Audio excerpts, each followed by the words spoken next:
ہمارے سینے میں آیا کہاں سے سوز طلب، سبو ہمارا ہے اس میں کہاں سے آب انب۔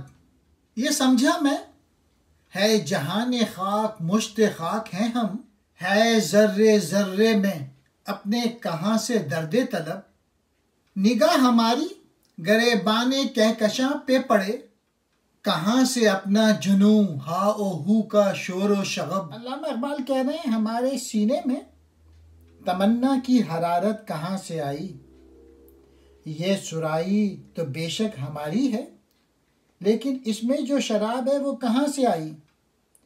یہاں سرائی سے مراد مادی جسم ہے، اور اس میں جو تمنائیں ہیں ان کا سوز و گداز اور جذباتی کیفیت وہ شراب ہے جو ہمیں اس مشت خاک کو اللہ تعالیٰ کے وصال کے لیے بے قرار رکھتی ہے۔ دوسرے شعر میں علامہ اقبال کہہ رہے ہیں اس دنیا کا جو مادہ ہے وہ خاک ہے، اور ہم یعنی انسان ایک مشت خاک مٹی کی مٹھی ہیں۔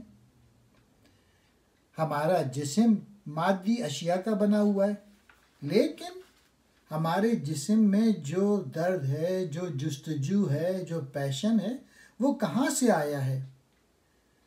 اس تلاش اور جستجو اسے کوئی نہ کوئی چیز ضرور اکسا رہی ہے۔ اور آخری شعر میں اقبال کہہ رہے ہیں کہ ہماری نگاہ جو ہے وہ کہکشاں کہتے ہیں ستاروں کا سفید رستہ کو دیکھنے کی صلاحیت رکھتی ہے، لیکن اپنے اندر کے جنون اور عشق کو دیکھنے سے قاصر ہے۔